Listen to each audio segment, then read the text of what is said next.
सर्वप्रथम सगळ्यांना जय ज्योती, जय क्रांती, जय सावता। मी सौ विशाखा जय यवतकर यवतमाळ, सरव्यवस्थापक सावित्री शक्तीपीठ महाराष्ट्र। आपणा सर्वांनाच माहिती आहे की येत्या 11 एप्रिल रोजी राष्ट्रपिता क्रांतीसूर्य महात्मा ज्योतिराव फुले यांची जयंती येते आहे। त्याच अनुषंगाने आम्ही सावित्रीच्या लेकी त्यांच्या आयुष्यातील विविधांगी घटनांचा आढावा घेतोय। त्यातीलच एक घटना म्हणजे मुंबई मांडवी येथे महात्मा पदवी बहाल।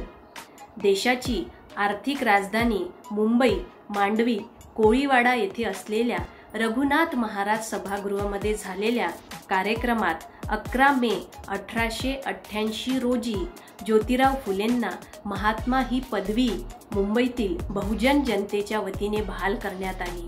या कार्यक्रमाचे आयोजन भारतीय कामगार चळवळीचे जनक राव बहादूर नारायण मेघाजी लोखंडे यांनी केले होते। त्यावर महात्मा गांधी म्हणतात की खरे महात्मा हे महात्मा ज्योतिराव फुलेच होते, कारण त्यांचे कार्य देखील महान होते। अशा या थोर महात्म्यास मी शतशः विनम्र अभिवादन करते आणि आपणास हीच विनंती करेल की येत्या 11 एप्रिल रोजी आपण सर्वांनी महात्मा ज्योतिबा फुलेंची जयंती अगदी उत्साहात साजरी करूया। माझ्या शब्दांना इथेच विराम देते आणि थांबते। जय ज्योती, जय सावित्री। धन्यवाद। जय ज्योती, जय सावित्री। मी अभिनेत्री अपूर्वा सोनार, परतवाडा। माझा विषय आहे शिवजयंतीला सुरुवात झाली। 1869 मध्ये जूनच्या पहिल्या आठवड्यात महात्मा ज्योतिराव फुले रायगडावर छत्रपती महाराजांची समाधी शोधण्यासाठी गेले। सतत 3 दिवसच्या प्रयत्नाने अखेरीस समाधी सापडली, पण ज्या अवस्थेत ती सापडली ती अवस्था अत्यंत वाईट होती। महात्मा ज्योतिबा फुलेंनी ती समाधी स्वच्छ केली, तेथील परिसर स्वच्छ केला आणि त्यावर फुले वाहिले आणि कुळवाडी भूषण क्षत्रिय कुलावंतस छत्रपती शिवाजी महाराज की जय अशी घोषणा केली आणि त्या दिवशीपासून आपल्या शिवजयंती हा उत्सव मनवण्यास सुरुवात झाली। तर अशा या महात्म्याची जयंती 11 एप्रिल आपण संपूर्ण भारतभर जल्लोषात आनंदात मनवूया। जय ज्योती, जय सावित्री। जय ज्योती, जय सावित्री। मी शिरा जयकुमार चर्जन, परतवाडा। थोर क्रांतिकारक ज्योतिराव फुले यांनी सत्यशोधक समाजाची स्थापना केली। असत्यापासून सत्य वेगळं करून धर्माला सक्षम पर्याय म्हणून सत्यशोधक समाजाची स्थापना त्यांनी 24 सप्टेंबर 1873 मध्ये केली। ही चळवळ एका विशिष्ट जातीपुरतीच नव्हती, तर बहुजनांच्या उद्धाराकरता होती। माणसाला माणूस म्हणून जगण्याचा अधिकार मिळावा, त्यासाठी त्यांनी सत्यशोधक समाजाची स्थापना केली। अशा या महान क्रांतिकारकाला मी त्रिवार वंदन करते। सत्याचा पालनवाला हा धन्य महात्मा झाला, सत्याचा पालनवाला हा धन्य महात्मा झाला, हा धन्य महात्मा झाला। चला तर मग मोठ्या जल्लोषात उत्साहात आपण महात्मा फुले, राष्ट्रपिता महात्मा फुले यांची जयंती साजरी करूया। जय ज्योती, जय सावित्री। जय ज्योती, जय सावित्री। मी सौ अर्चना राजेंद्र कावलकर, माणिकवाडा।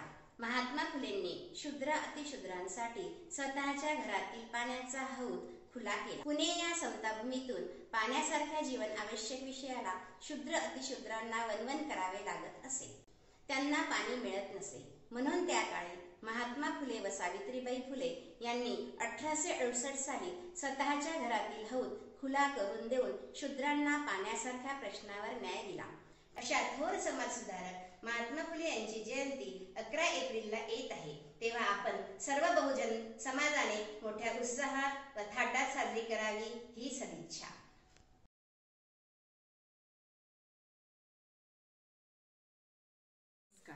सर्वांना जय ज्योती, जय सावित्री। मी सौ अनुराधा भुस्कट, परतवाडा।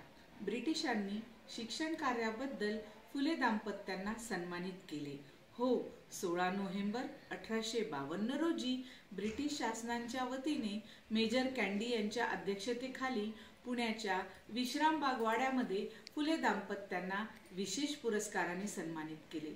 चला तर मग या महान शिक्षण तज्ज्ञाची, क्रांतीसूर्याची, महात्मा ज्योतिबा फुले यांची जयंती सर्व भारतभर जल्लोषाने साजरी करूयात. तर मग तारीख लक्षात ठेवा, 11 एप्रिल. धन्यवाद. नमस्कार सर्वांना. जय ज्योती जय सावित्री. मी सौ अपर्णा हेमंत जावरकर, परतवाडा, समन्वयक, India news channel, Pune, Maharashtra. माझा विषय आहे पहिली मुलींची शाळा. तर किती भोगले किती सोसले, किती भोगले किती सोसले, तरीही तिने शिकवले, तरीही तिने शिकवले. स्त्री शिक्षणाचे धडे पुढे तिच्या साऱ्या लेकींनी गिरवले, तिच्या साऱ्या लेकींनी गिरवले. अशा या महान थोर क्रांतीसूर्य महात्मा ज्योतिबा फुले आणि क्रांतीज्योती सावित्रीबाई फुले यांनी समाजातील बहुजनांना शिक्षण मिळावे म्हणून एशिया खंडातील पहिली मुलींची शाळा पुण्यातील बुधवार पेठेतील भिडेवाड्यात 1 जानेवारी 1948 रोजी सर्वप्रथम सुरू केली आणि समाजातील बहुजनांना स्त्री शिक्षणाचे दालन सुरू केले.